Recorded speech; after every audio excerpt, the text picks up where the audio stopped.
Hey, welcome to Inside Gwinnett On the Line interviews, giving you lifestyle stories of the people, places, and events that make our community a great place to live, work, and play.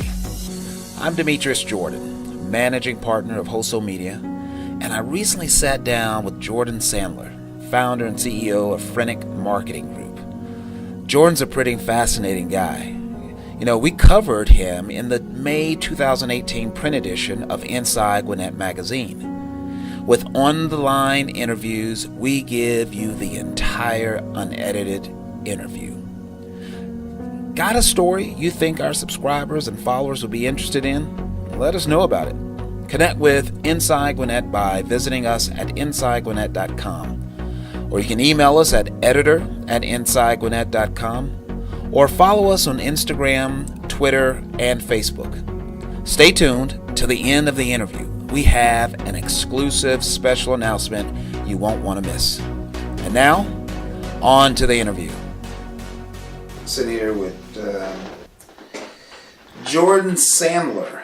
I'm going to ask you some questions that are just more off the wall, not related necessarily to your business, but we'll get to that. That fits my personality. So you said you do follow sports. Are you following the NBA?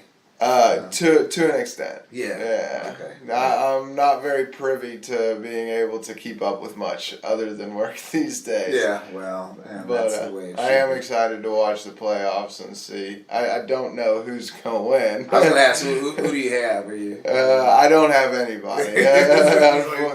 The only kind of sport that I really watch and care about who wins is football, both NCAA and NFL. Oh, really? Yeah, other than that, that's the only sport I'll gamble on.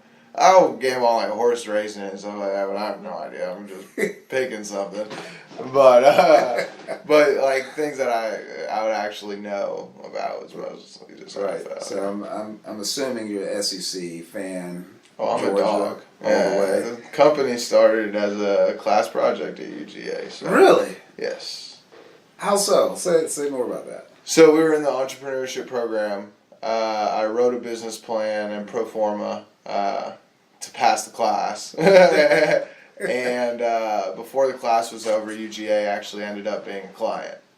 Really? And we were like, I think we got something here. Let's keep going. Really? And we just kept going. What was the business? So the business was mainly tech dev. So it was mobile applications. It was high-end web infrastructure. So like websites that were able to do things that people hadn't seen before. Huh. So that's where we started. We realized we were building these beautiful pieces of technology, and unless it had the right communications, marketing, sales strategy behind it, they're useless. So that's when we started creating that full service marketing, communications, PR that drives with technology. Wow. So yeah. And hence Frenik. Hence Frenik. Yeah. But it was called something else. But I mean, yes, it was called KMS Technology Solutions. Right. Which was Kenny, Muller, and Sandler, which was the three founders. Okay. And we all understood that it was not, we're not accomplished enough to be naming anything in our last three names.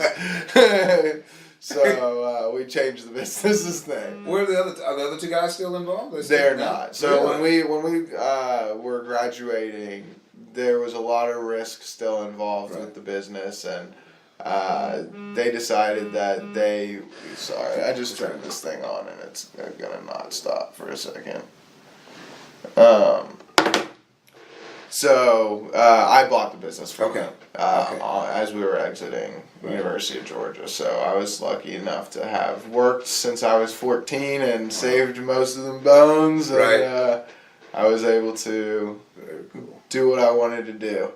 And so so I bought the company, rebranded the company, brought it from Athens to Brookhaven, had to retool because, we were used to a much lower cost of labor, and it was still a very high valued labor because you've got kids at UGA we were only taking honor students. We were only taking juniors and seniors. So they were smart kids, right. but they would work for $10 an hour. Right. When you come to Atlanta, it's like, well,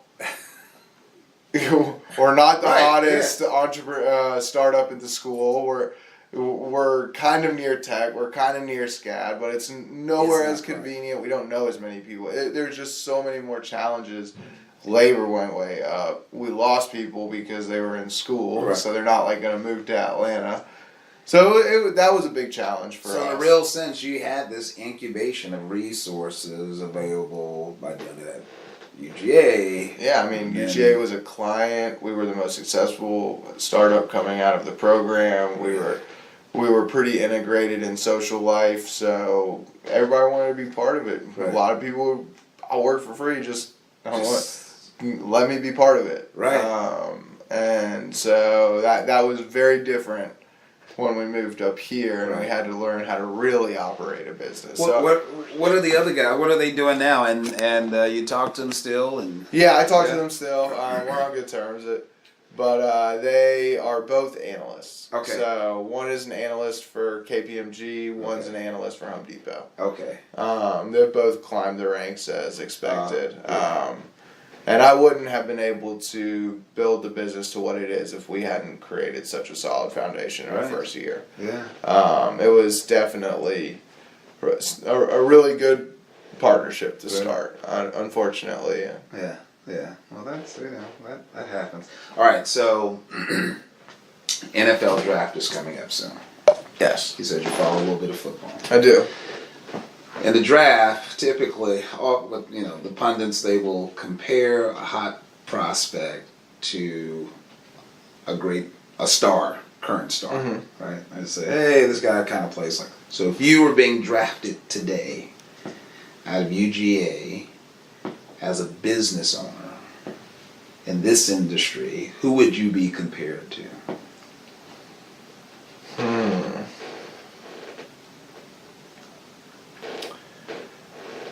I mean, I have to pick something that's conservative because I don't want to make myself think. You don't have to. I mean, at the end of the day, not saying I'm at the caliber of this person yet, but I have the potential and I am showing the skeleton of this. But it would be like a Tom Brady, like a very, very calculated, staying power, in it to win, only to win.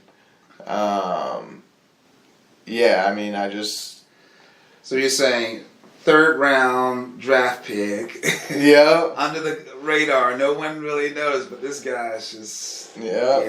He's got it. It definitely.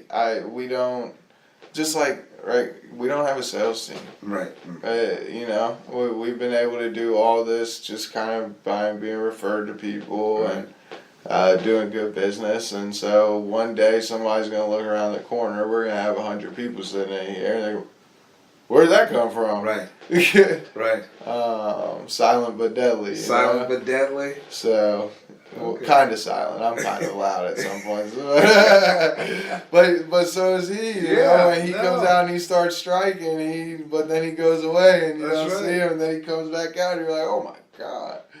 Well, your girlfriend would love to hear that she's being compared to Giselle. So yeah, exactly. I'll remember to tell her that. Tell her that. So I was being interviewed. Guess what I compared you to? See, that's actually pretty fair. That's good. All right. If I was to look at your playlist, top 3 songs. All right, so top 3 songs. It would vary quite substantially. I'll give you my variants. Okay. So one will be hip hop. Mm-hmm. That would definitely be number 1 because I listen to that most consistently. Okay. Then the next one would be some type of remix of just like today's top hits that are like workout songs, so like fast moving. Yep. Then the third one is gonna be like Britney Spears, Backstreet Boys, one of the playlists I put on quite because it appeases all as well is summer hits of the '90s. Really? So like Smash Mouth. Really? It's fun music. It's just it's chill and it's fun to sing along to. And that's right. So I don't have much of a I like this music and right. It's just that. But it's the genres based on what's going on. And I like upbeat stuff. I don't really like slow music, but I can listen to a pianist. I can listen to it's just all about like that beat, that rhythm, and I like the intensity of music. Right. So if you had to compare one of the genres of music to the culture of Frenik, which would it be? Oh, it would be the third. It would be the third. Do whatever you want, right. Have fun, right. But at the end of the day, these are professional artists and everything like that, so you know that they had to put in work. So right. We'll be fun, bubbly, off the wall. Everybody's got their own personality. Like we've got a wide range of them. I mean, we've got software developers to creative. Wow. To analysts. Right. Those are the three main positions that we have here. Really? Those are three totally different personas. They are. Entirely different personas. You've got data analyst, super analytical. You've got software engineer, they see black and white. You've got creative, anything you say is going to hurt their feelings. You know what I mean? Right. So it's... and that's kind of that type of music. It's just... all over the place. That's too funny. All right. Okay. All right. So when you leave from here, headed home or wherever you're going, end of the day, other than apps you use the most. Apps I use the most. Yeah. Definitely the most used app is Google Maps. Oh, you Google Maps? Right? Yeah, because I'm always checking traffic and I don't want to ever be stuck anywhere. So, and then music. Music's obviously a big one. Most used apps, I guess, especially for being in my position, socials, a big component. I would actually not even want to know how many hours a day I spend doing this motion. Right. But so I spend a ton of time on social media, and a lot of it's because are you looking, surfing, or are you actively posting? Not. I mean, I'll post a couple times a week, but I'm not like counting people. More, I'm learning. So learning from two aspects of what's good, what's not good, what are people doing different, that type of stuff. And then also learning from the aspect of most of my clients and everybody around me is very, very active between it. It shows, hey, this person liked this, to they posted about this, to hey, Facebook is telling me it's their birthday. Right. I'll use that almost as a relationship management tool. Right. I see somebody had a baby, send them flowers. It's just. Would you say you mentioned Facebook? Is there? I mean, and I'm sure you searched them all, but is there one that you look at more than the others? I definitely look at Facebook more than anything. Really? Now Instagram, I enjoy more, but. Really? Yeah, just because it's simpler and quicker. But I get more from Facebook. And then LinkedIn, I use it, but I don't like it. Yeah. It's very impersonal. It's too stiff. It's too... Right. It's just like a sales thing. Yeah. And I'm the type of guy, like, if you aren't showing extreme interest in our product after the second or third meeting, I'm just going to leave you alone. Right. I'm not going to call on you every month. I'm not going to try for it. And LinkedIn, is that whole, it just, I don't know. Is that so, and it's culturally, I guess, is that is that the direction of social media? It's all about being personal. Right. It's just like with one of our clients, we went up for renewal for another year with them, and it was our first year last year with them, and we were like, hey, listen, we've produced all this different types of content. This is the content that's performing better. And it's like, let's produce some videos about the founders and make them kind of funny, because everything that we post about y'all's personal life exponentially exceeds everything else. Right. Yeah. And anything we post about leadership from a personal perspective, booms. So let's make some really good content around that. Yeah. Then we looked at, okay, well, when it comes to your educational series, your small animated clips, we're getting 10 times more plays than any of the other videos that we're producing. So let's just produce more of those. Yeah. So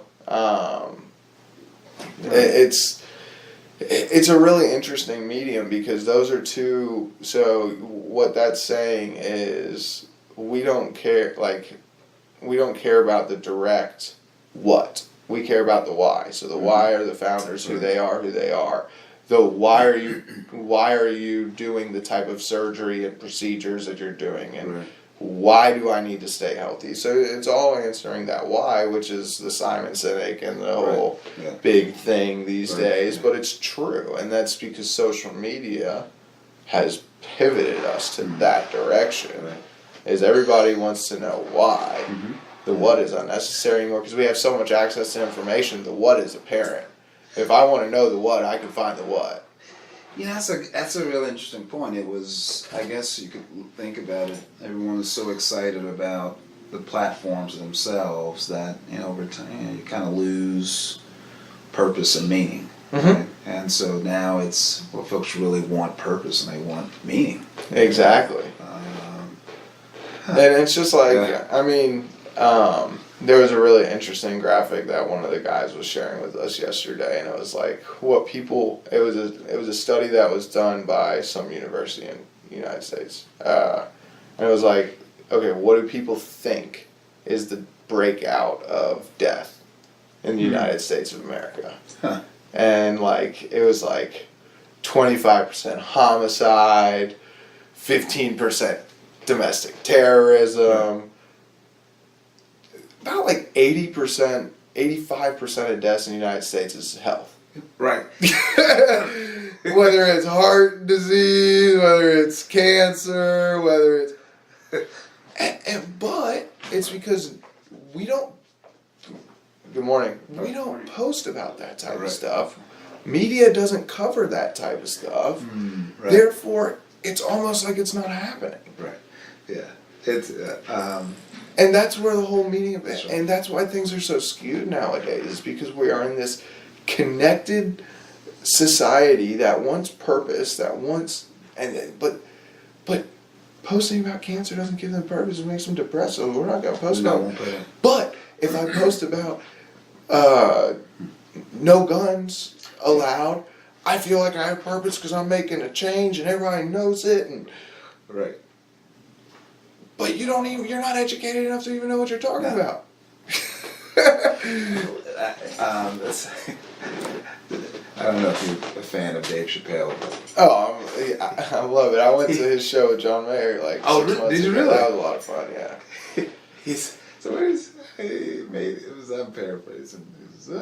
Guns won't kill you. He says, I'll just give you some salt. Salt will kill you. The death of the black community is salt. It's crazy. Right? It's insane. Yeah, so, that's the thing with social media. That's the challenge that that society's going to face moving forward, is we're way too connected right now. But it's not going to really? get less. Say more about that, because I want to say we're way too connected. Yes. So previously, it was only the superpowers that were very well connected and informed about what's going on holistically. Globally, what's going on. So now, and let's also remember that 90% of this world is uneducated to a professional standard. So we've got 90% of the world speaking on platforms where they can be heard by everybody, and it changes perception. And so the perception is not accurate anymore. Your perception of what's happening in society is just absolutely just not true. It's been made up, and so and a lot of the made up stuff pulls at the heartstrings harder than anything else. Right. So that's the stuff that catches. That's the stuff that, and now people are listening to the wrong things. And so you make jokes as fake news and stuff, but it's a real issue. Right. Yeah, I mean. Yeah. So particularly from the perspective of folks are connected, they've got access to more information, but the information is not filtered in any kind of way that's... Exactly. Right. And then you've got an uneducated mind digesting that information and then trying to understand it and then speaking their own opinion on it. So not only are they seeing something that's skewed, they then don't have the critical thinking skills to process it. Right. Because eventually those things lead to some kind of action, behaviors, and so, yeah. And then, okay, so do you start telling a certain type of people they can't be on Facebook? Right. Can't do that. Good morning, Amber. That's another one. We got two in here every day, so they hang out. She's older. She's got energy for the first 10 minutes she's here, and then she just lays down the rest of the day. But yeah, so it's So that's a good point. I wasn't thinking about it. It wasn't on my list, but then do you feel any sense of obligation or a new sense of sort of responsibility, particularly I know even like for us in media, it's there was a moment I said, oh yeah, that's right, we've got actually a responsibility, about how and what we share and report and so on. But yeah, how about you? So at the end of the day, that's when things become really tough, because especially for us, we're going for engagement, we're going for views, we're going for... Yeah. And at the end of the day, that's what gets the most views is not always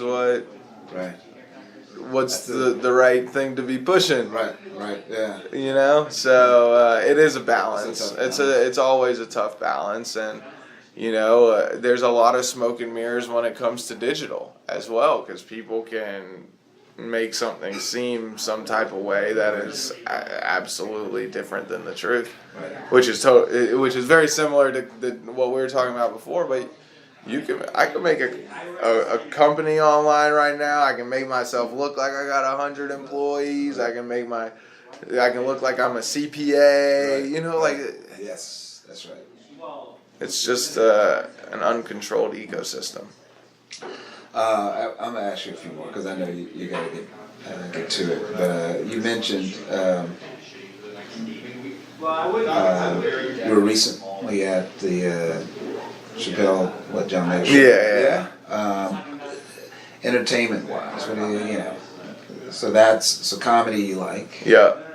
I like live entertainment. I like musicals. I just like watching people that are really talented, that I can see put a lot of time and effort into whatever skill they're showing. I have a lot of respect for talented people, no matter what it is. And I love the fact that you can see it, like when it comes to entertainment, that you can see that live. I'll go to a Braves game, really anything. I like being there in the moment. And then friends.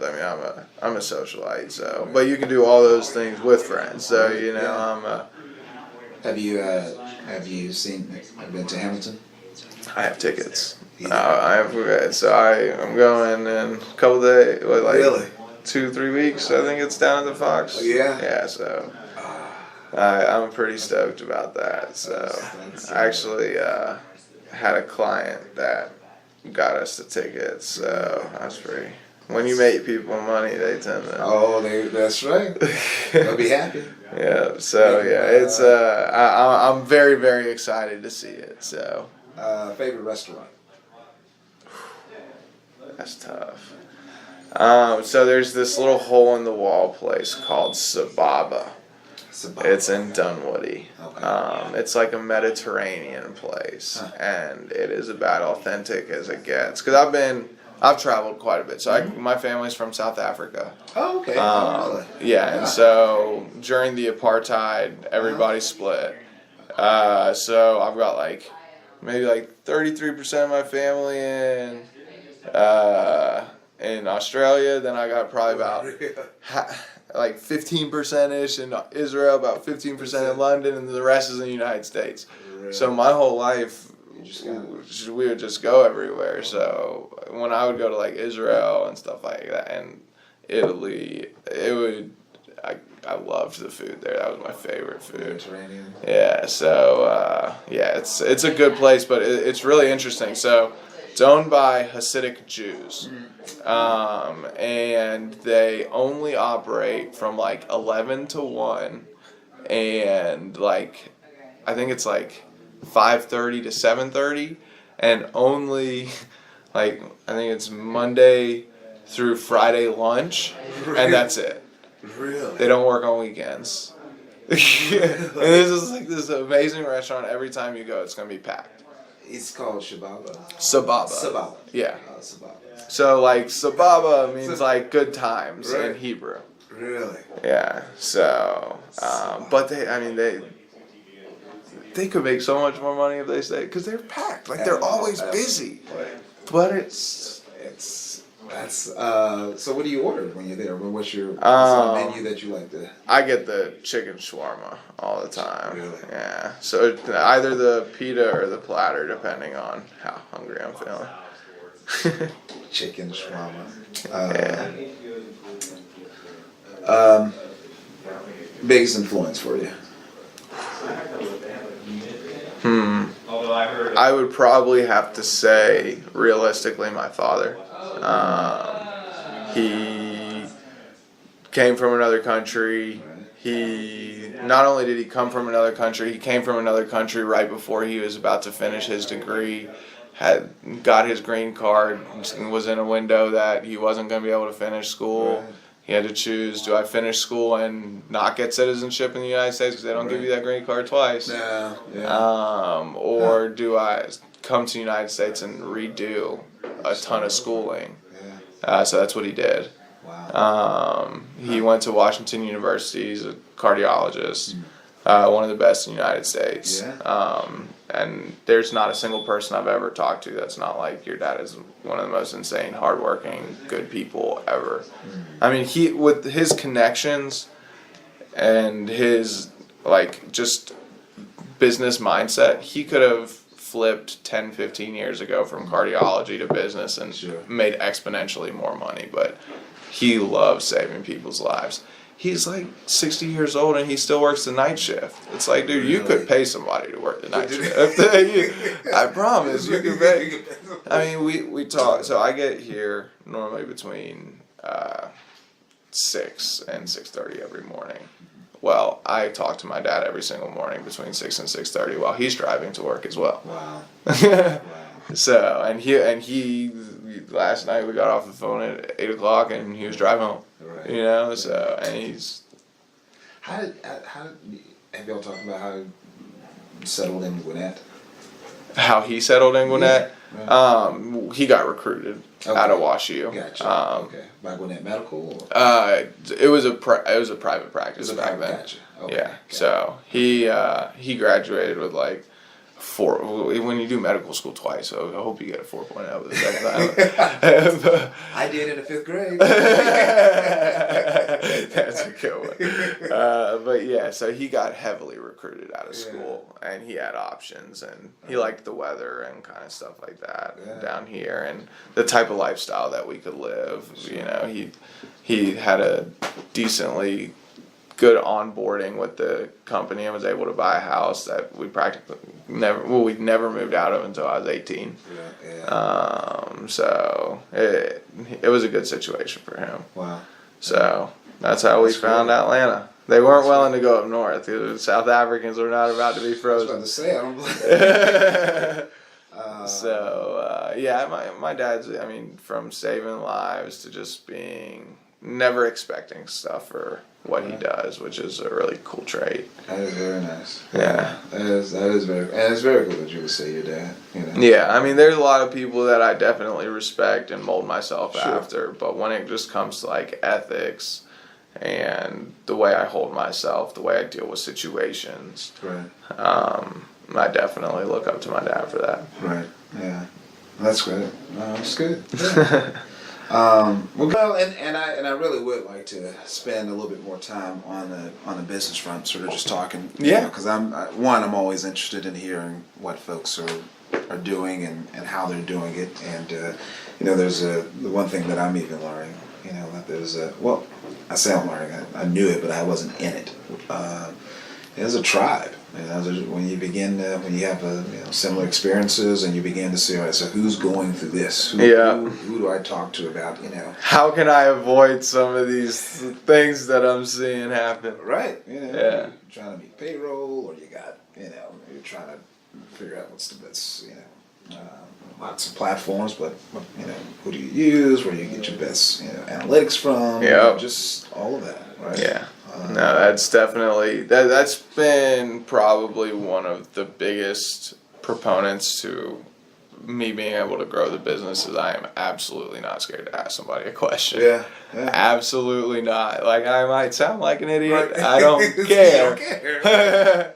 It's just like the other day, I had some guy walk in here and he was talking about like workers' comp insurance, and I was like, in that 4 years I don't think I've ever done workers' comp. And then I was like, I emailed my insurance guy. I'm like, hey, David, am I supposed to have workers' comp? He's like, dude, you've never asked me about it, so I figured you had it somewhere else. Yes, you're supposed to have it. Right. And it's like, okay, sign me up. But that's how it goes. Like, it's, the need arises, or fortunately in this case it wasn't, a need for it right then and there. But, it was just like, and so those are the types of questions. I might have sounded like an idiot asking that. So who are your peers then? Who are the folks that you say, Well, I've got a board, so I put together a board of like 5 very, very experienced, influential folks. So I've got one that was like, and they're all my dad's friends. Yeah. Which is good to have. Which is great to have. Yeah. I've got like a Wall Street guy. I've got a gentleman who built an agency very similar to this and sold it to IMG. I've got more sales side. So I've got like kind of one board member that's very experienced in every aspect of what we would need to tool out this business. So we'll do that, and then I've got my. Like, how often do you all meet? Do you just? So we meet in depth every quarter. Okay. But I'll speak to every single one of them probably once a week. Gotcha. Just quick updates and stuff like that. But from a financial perspective, I only update them every quarter. Got it. And that's when we sit down and. Right. Are they investors also, or? No, so we don't have any investors. You don't have any investors. Okay. So they are stakeholders to the point of the board's got an allotted equity position, as well as working capital. A couple of them have helped us put by guaranteeing on behalf of the business. Gotcha. I lean on them mainly. They challenge the hell out of me. They're all insanely successful in whatever they've done. So that's good to have too. Yeah, it's good. And they don't let me get away with shit. Yeah. That's the way it should be.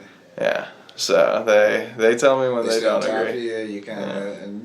And I've made some decisions against their recommendations before, and they've bit me in the ass, and then they all sit around and say, "I told you so." Hey, we told you. But it's all good. You got to learn sometime. Oh Oh, wow. So, I mean, I've avoided a lot of headaches by listening to them, sure. But there's, it's, so, but yeah, so it's good to lean on them. Not always agree, but most of the time they're right. Well, that's. But then it's like a situation where we're pitching some new business today, and one of the decision maker that we are pitching to was formerly employed by the guy that owned that agency I spoke about. Right, yeah. So I called Lee. I'm like, hey Lee, you need to call this guy Peter that used to work for you and tell him he's choosing us in this process. And so he called him. He's like, Pete, like, listen, they're awesome at what they do. This project that you're out for bid right now is 100% in their wheelhouse. I've looked after you a bunch in your life. You're going to use them. Right. And he was like, if there's an issue and a reason why you don't want to use them, come to me, and then that's a different discussion. But for what you're trying to do, they are the right team. I'm putting my name behind them. And he sold his business for $175 million. You know what I mean? And he's calling this guy and being like, hey, do it. Yeah. So all right.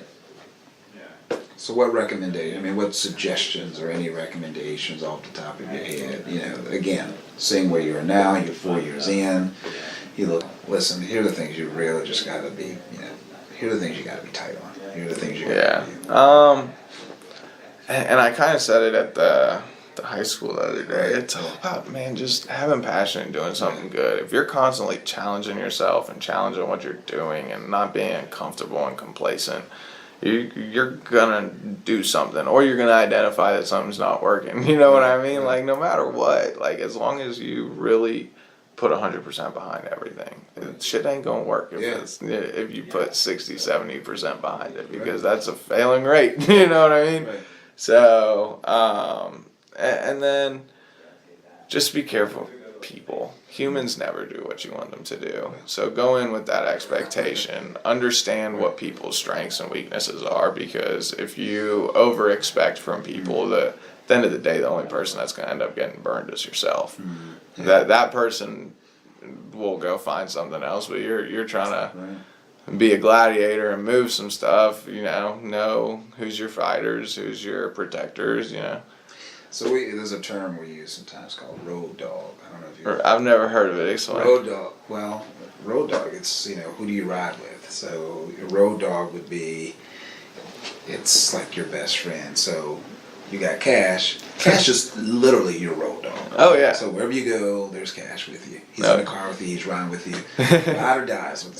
So do you have a road dog? Do you have someone like you're a guy that this is stuff either hits the fan or listen, I just need to talk about something.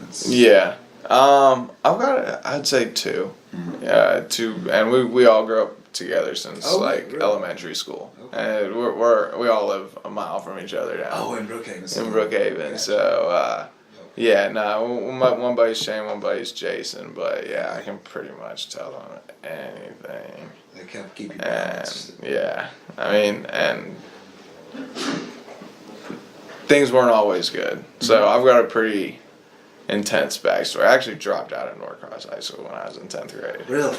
Yeah, I went back, but so it definitely got some war stories. All right, I can turn this off if you want. I make sure Yeah, well, I'm not gonna take any more of your time. Cool. Well, I mean, if you have any more questions or there's anything else you want to chat about, I love these types of conversations.